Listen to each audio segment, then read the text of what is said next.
On today's show, Ford creates a separate division for its autonomous vehicle business. Porsche reveals the new Macan, and rest in peace Sergio Marchionne. All that and more coming right up on Autoline Daily.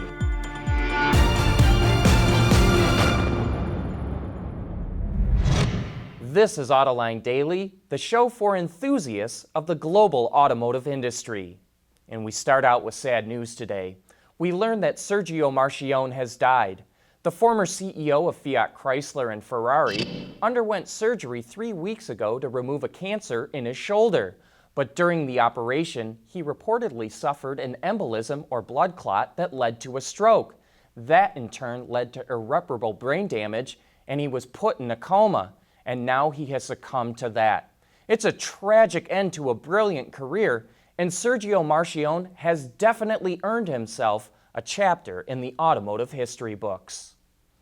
The Honda HR-V got some updates for 2019. 2 new trims were added, Sport and Touring.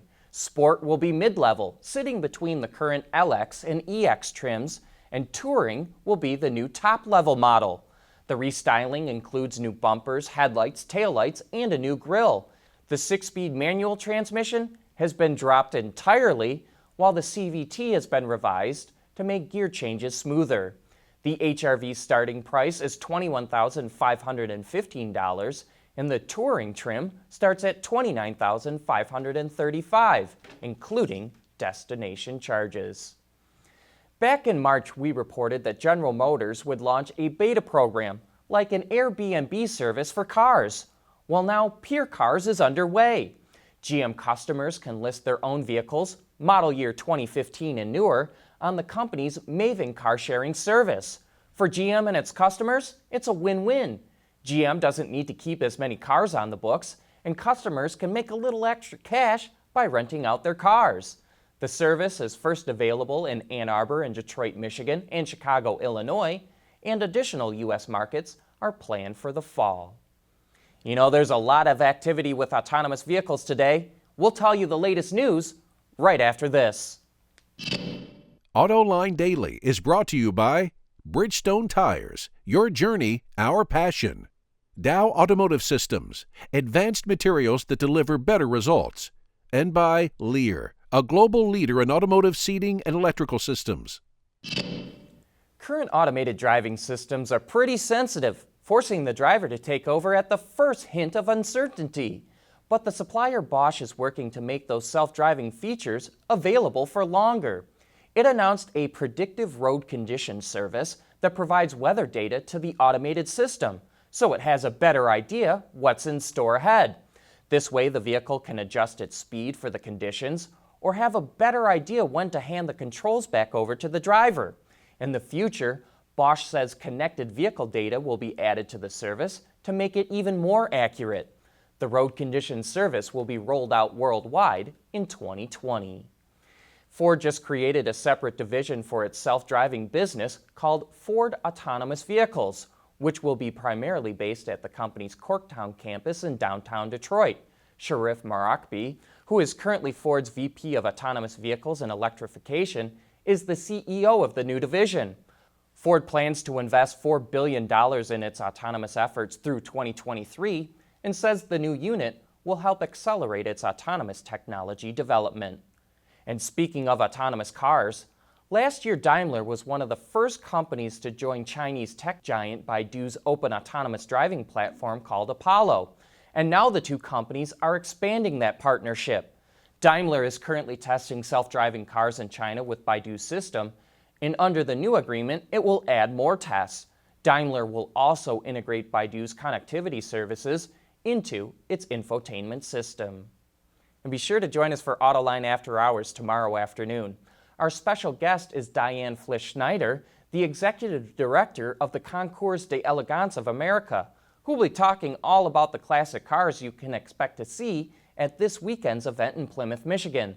We'll also be joined by John Warniak from SEMA, who will discuss how autonomous and electric vehicles will affect the performance aftermarket. So join John and Gary this Thursday afternoon for some of the best insider discussions in the automotive industry. Coming up next, Audi reveals the new Q3 and Porsche takes the wraps off the new Macan. Lighter, safer, stronger, quieter, and more sustainable. Tell us where you need to go, and we'll help you get there. Dow Automotive Systems. We don't succeed unless you do. Hey, big news if you're a Corvette fan. We just learned from Auto Forecast Solutions that production of the current C7 will end in August of 2019, at which time GM's Bowling Green, Kentucky plant will make the switch over to the next generation Vette in September. That means it shouldn't be too long before the new Corvette makes its debut. Audi has just unveiled their new Q3 SUV, and it's bigger in every way. The wheelbase has been increased by 3 inches, and it's wider, taller, with more cargo room. The other big change is styling. The daytime running lights are now 3 lines running away from the center of the headlight. The design language is copied onto the taillights, which also maintain the same 3-line design. And just look at that new big grille. Audi says the interior is inspired by architecture and creates a feeling of space when sat inside of. Inside will be a standard 10.25-inch display, and the Audi virtual cockpit will be available. On the driver assistance side, the car's adaptive cruise control will include a traffic jam assist, adaptive speed assist, and an active lane assist.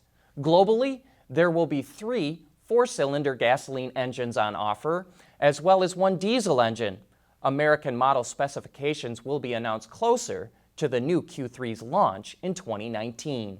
Speaking of new cars, Porsche just showed off the newly refreshed Macan in Shanghai.